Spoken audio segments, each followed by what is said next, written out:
Welcome to the deep dive.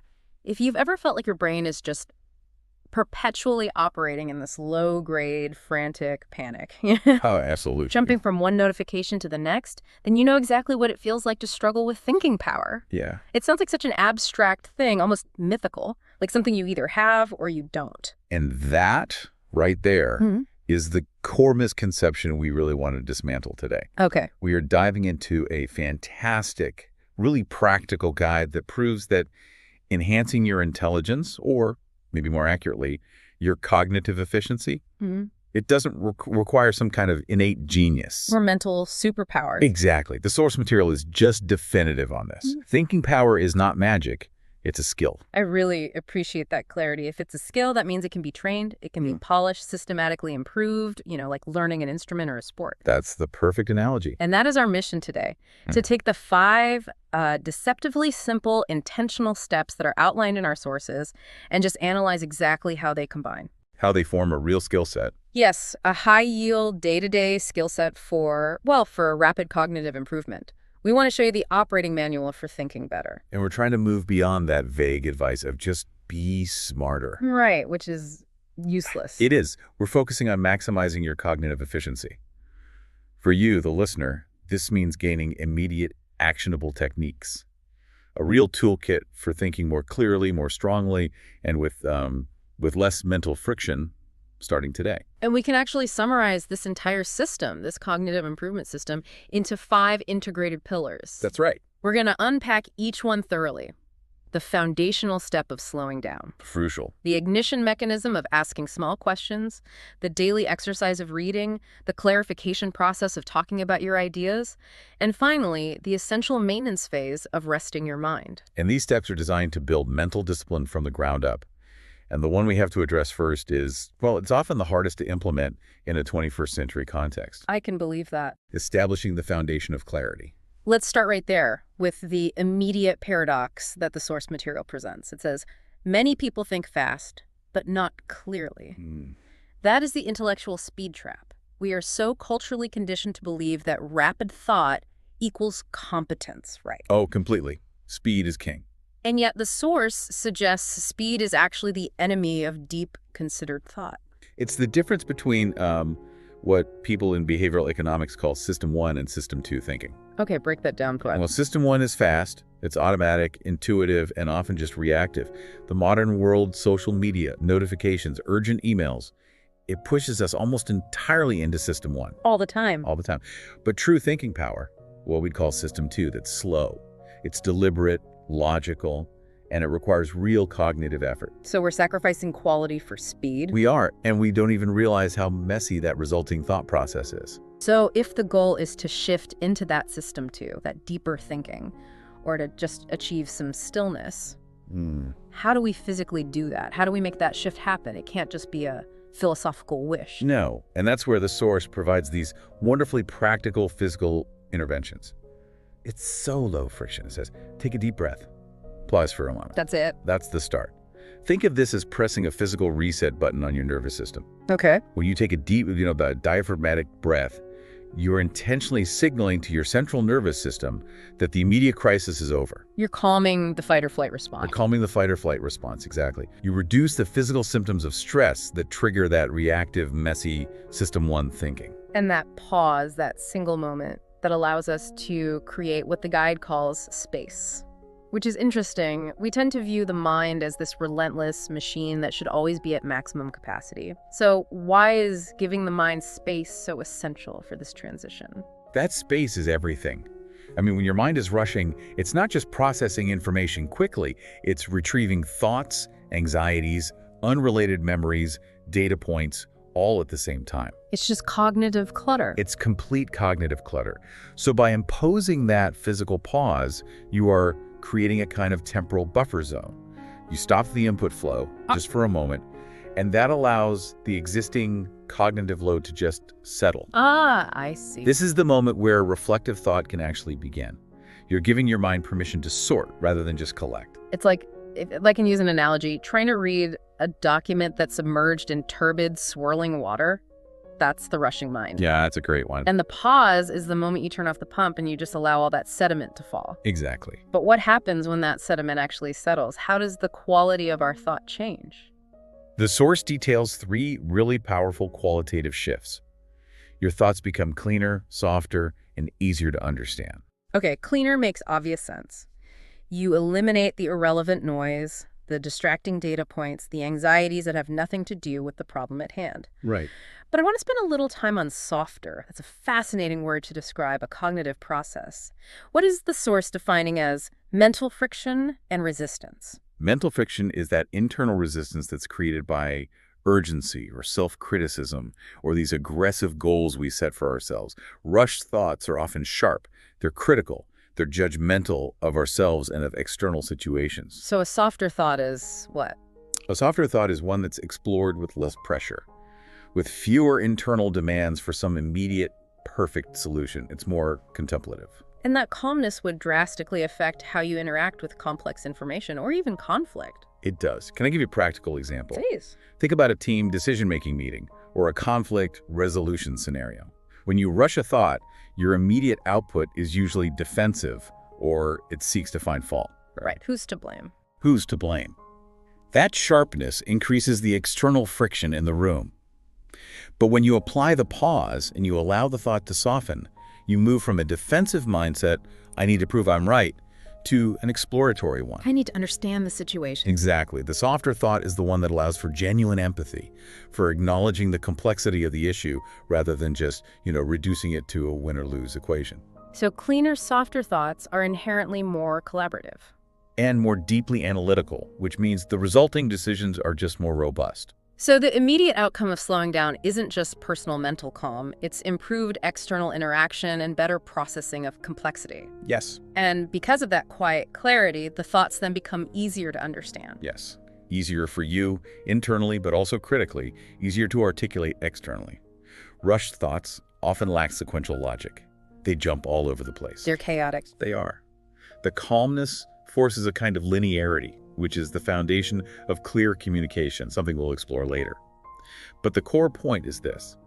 If you try to apply any of the other highly disciplined techniques we're about to discuss, like analytical questioning, while the water is still churning, You're just questioning chaos. you're just questioning chaos. Stillness is the prerequisite. It's the 0 point for all other forms of cognitive enhancement. So the first step is fundamentally about reducing that reactivity and just establishing control over the pace of your own mind. That's a powerful foundation. It is the moment you choose deliberation over default. Okay, so once we've achieved that foundational stillness, the clear water, the next step is to activate that calm mind. Right.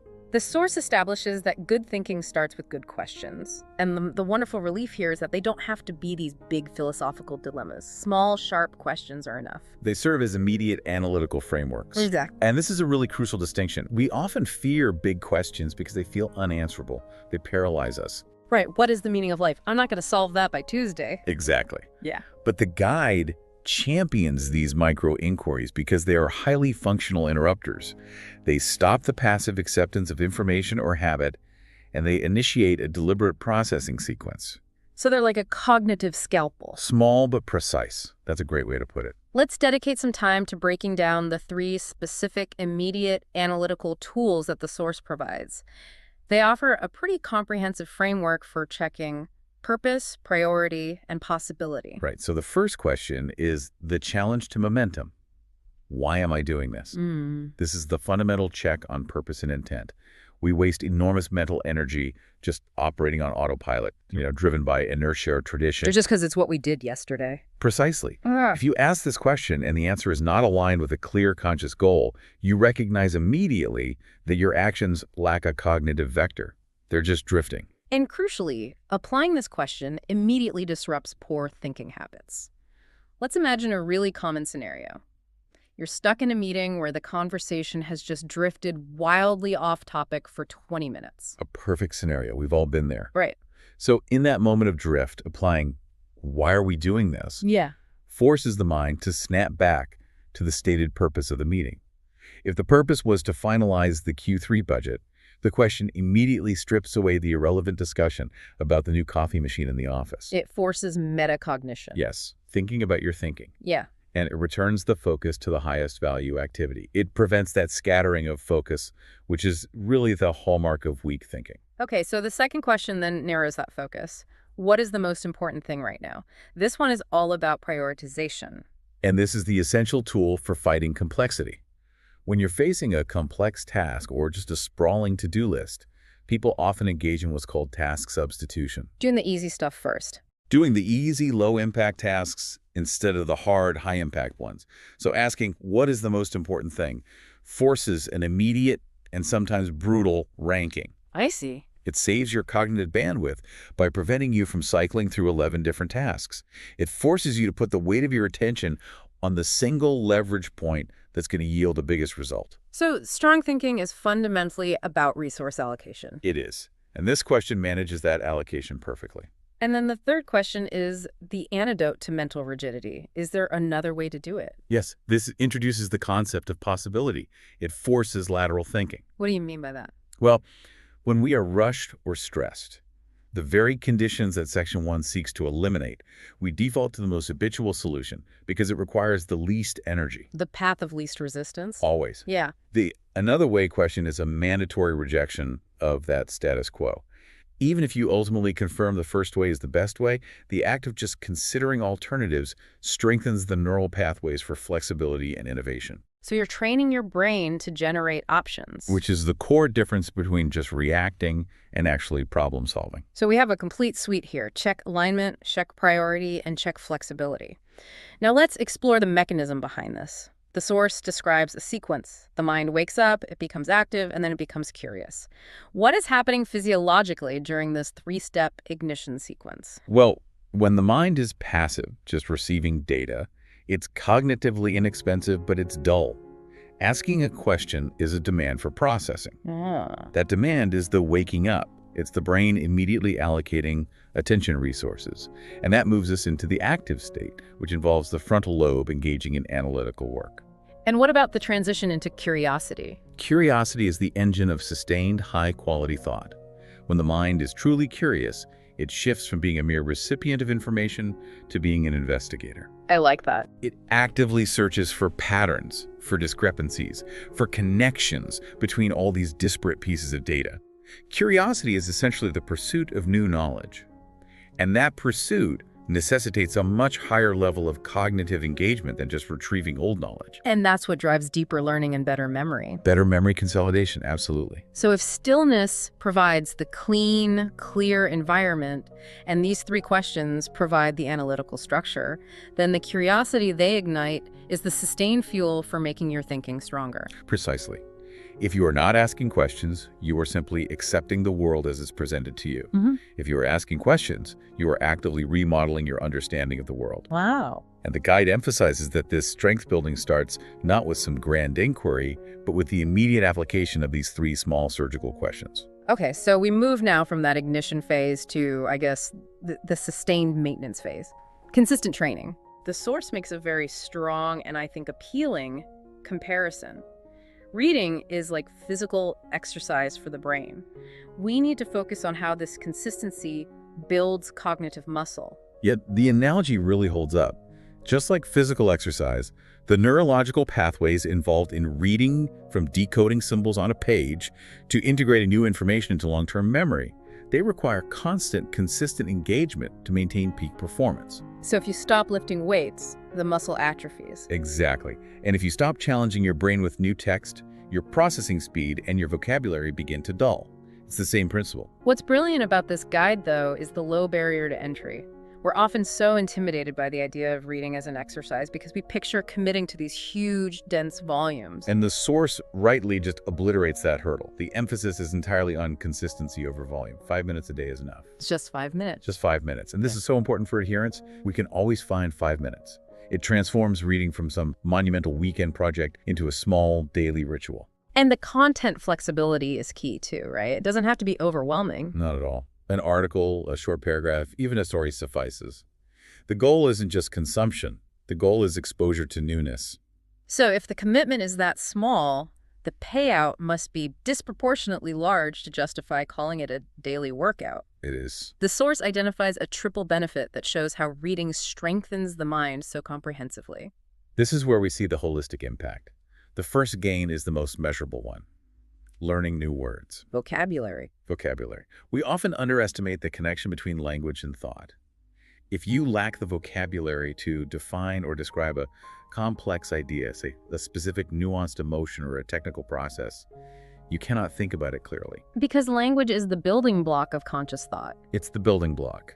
So expanding your vocabulary provides your brain with finer, more precise tools for conceptual construction. Essentially, every new word is a new mental tool, allowing for more detailed and articulate thoughts. Exactly. What about the second gain? Learning new ideas. Learning new ideas is about broadening your context. Every time you read something new, you acquire a new reference point, a new piece of data that can be cross-referenced with your existing knowledge. So you build a bigger web of information. A richer web. And that richness is what allows for stronger critical thinking and better pattern recognition. If you only read about one topic, your ability to make novel connections is incredibly limited. New ideas provide the raw material for that curiosity we ignited in Section 2. And the third benefit, learning new ways of thinking, that seems to be the deepest form of cognitive strength training. It is the most challenging for the brain and probably the most rewarding. When you read a text written by someone with a dramatically different background or perspective or logical structure than your own, your brain is forced to adapt. You have to follow their train of thought. You have to follow their logical flow, understand their assumptions, and internalize their worldview, even if it's just for a moment. This adaptation challenges your existing mental models and prevents cognitive rigidity. It trains your brain for structural flexibility. This raises a critical point for me. Does the type of reading, print versus a screen or fiction versus nonfiction, does that affect this training? That's a great question. The sources, while they emphasize consistency, they certainly point to the benefits of varied modalities. Okay. For instance, the deep concentration required for print reading often facilitates stronger memory consolidation. It reduces distraction compared to reading on a screen, which often promotes more of a scanning behavior. Right, you're just skimming. You're skimming.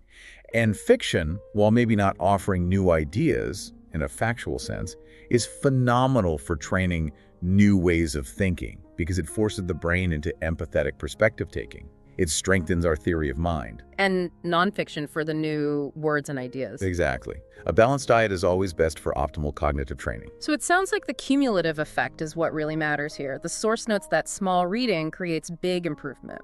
It's the definition of the compound effect applied to cognition.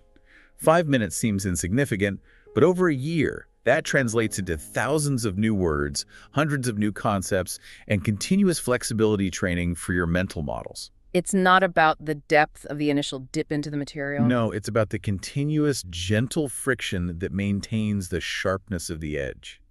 It's the persistent small effort that guarantees long-term cognitive fitness. So that daily 5-minute habit becomes an investment that keeps all your other thinking processes running smoothly. Exactly. It ensures the analytical engine has high-quality fuel and a constantly expanding set of tools to work with. We've established stillness, we've ignited questioning, and we've supplied new material through reading. Now we pivot to the essential output phase, articulation. The source defines talking as thinking in action. This is where the rubber meets the road. This is the critical test of clarity.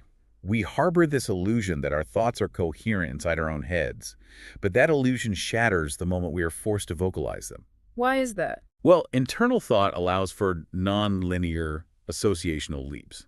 It tolerates ambiguity. But the act of speaking demands structure, linearity, and simplicity. If you can't say it clearly, you haven't truly understood it clearly. So the power of externalization is accountability. The thought is forced out of that fuzzy internal realm into the tangible world of sound where its flaws become immediate and audible. Absolutely. Think about an abstract concept, say, explaining how the financial derivatives market works. Okay, my head already hurts. Exactly. In your head, you might have flashes of graphs and jargon and ideas, but the moment you start speaking, you must impose a sequential organization. First, this mechanism happens, then it leads to this, therefore this is the risk. That requirement to order the steps sequentially is what clarifies the thought itself. It is. Externalization eliminates the ability to just jump over logical steps you don't fully understand. So the guide offers two complementary methods for this process. Let's look at how they work together to clean up the thought process. The first is sharing with a friend, which involves critical external feedback. The reality check. The friend is your reality check. They don't know your internal context, so they will immediately flag convoluted phrasing or missing logical transitions or unstated assumptions you're making. And that forces immediate high-stakes refinement. It proves whether your thought can actually survive contact with another intellect. And the second method, speaking to yourself, that sounds like the necessary pre-refinement stage. It is the essential internal rehearsal. Yeah. When you speak to yourself, and I mean out loud, not just in your head, you engage a different set of cognitive resources. You become both the speaker and the first critical listener. So you catch yourself when you stumble. You catch yourself when you stumble over a sentence or realize a connection. It makes absolutely no sense. It's an organizational cleanup tool that allows you to structure the thought and iron out the kinks before you seek external validation or present it formally. This is where we need to dive into the deeper analytical nugget here, the brain's organizational role. The source mentions that speaking the thought out loud requires the brain to organize the information into a clear and simple structure suitable for transmission. What specifically happens when the brain switches into this communication mode? When you decide to communicate a thought, the brain activates language production centers, Broca's area, Wernicke's area, and these demand coherence. Abstract concepts, which might be stored diffusely all across the brain, they must be converted into linear auditory words. That's a huge task. It is. It requires the brain to essentially run a rapid diagnostic. What is the simplest path from concept A to final conclusion B, using only sequential words? And that need for linearity is the biggest structural demand, isn't it? It is. Thought is often a web. Speech is a line. To force that conversion from web to line, the brain has to identify the main trunk of the argument, strip away the tangents, and sequence the supporting points logically. That active conversion is the highest form of cognitive organization. It is. It turns the noise, the swirling associated thoughts, into a clean, transmissible signal. If the thought survives this conversion into sequential speech, it is truly clear. This directly connects back to our listeners' primary challenge of avoiding feeling overwhelmed by information.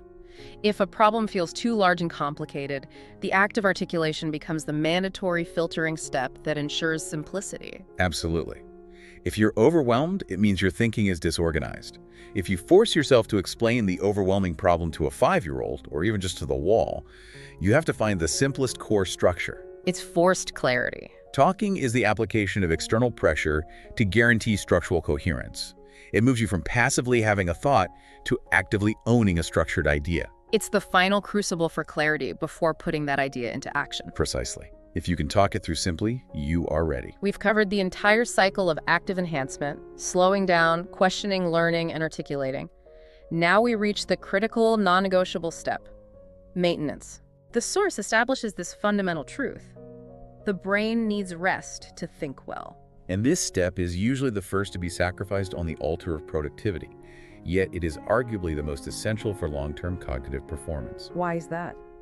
If the previous 4 steps have loaded the cognitive system with new tasks, new ideas, new structural demands, rest is the necessary system maintenance. It's the repair and integration period. This is where we need to directly address the cultural resistance, though. So many productivity gurus argue that downtime is precisely where you lose momentum, that you should always be optimizing, always pushing. And our source material directly challenges that notion, unequivocally. How so?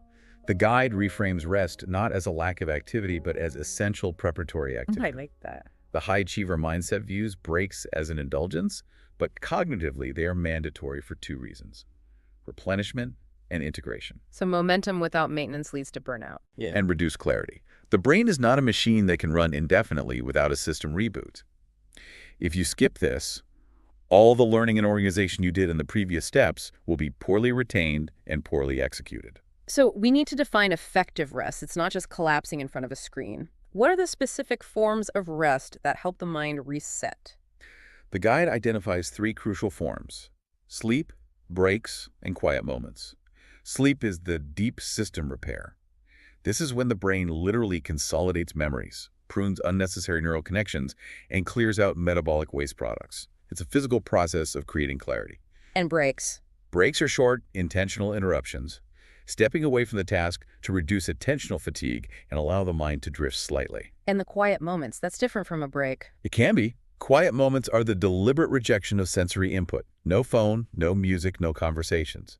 This allows for what is often called the incubation period. The mind, freed from conscious demands, begins to make non-obvious connections between the disparate ideas you absorb during the day. Many great insights and aha moments happen when the conscious, focused mind steps back during these quiet moments. So they're crucial for generating creativity. And novel solutions. Absolutely. Let's contrast the two states then. The rested mind versus the tired mind. What happens when we push past that point of fatigue? When resources are depleted, a tired mind cannot think clearly. It's a functional impossibility. The brain defaults to the cheapest, fastest cognitive shortcuts. Back to system one. Right back to system one thinking, which means higher levels of confirmation bias, more emotional reactions, and a reduced capacity for nuanced problem solving. Clarity is the very first victim of fatigue. And conversely, a rested mind. A rested mind becomes sharper. Its focus capacity is replenished and more creative, thanks to that successful incubation that occurs during downtime. This brings us to the critical reframe. Rest is not wasting time. This is the central shift in perception. It fundamentally changes the conversation around productivity. Rest is actively preparing your brain to think better, deeper, and faster when you are on task. So that 10-minute break is an investment. It is. If you work for 2 hours on a difficult problem and your mind is starting to wander, taking a 10-minute break is not subtraction. It's an investment that guarantees your next 2 hours are exponentially more efficient. So rest is a mandatory part of the cognitive workflow. It's not a treat or an indulgence. By prioritizing rest, you ensure that when you apply the other 4 high-effort techniques, your brain has the energy to maximize their benefit. So the entire cycle preparation, which is slow down, ignition, which is questioning, input, which is reading, output, which is talking, and maintenance, which is rest. It's an integrated, self-sustaining system for cognitive efficiency. Exactly. You cannot have high-quality input without active questioning, and you cannot have sustained high-quality thinking without mandatory rest. Each pillar supports the structural integrity of all the others. Sure. So to synthesize this really powerful guide, we've analyzed the 5 foundational steps that build true thinking power. Slow down to establish clarity. The foundation. Ask questions to fuel curiosity. Read daily to build your tools and perspective. Talk about your ideas to enforce structure. And rest to integrate and replenish your resources. And they're all small, non-overwhelming actions. But they construct this robust, resilient mental architecture over time. And the guide wisely encourages patience. Thinking power, like any truly meaningful skill, grows slowly, just like a plant.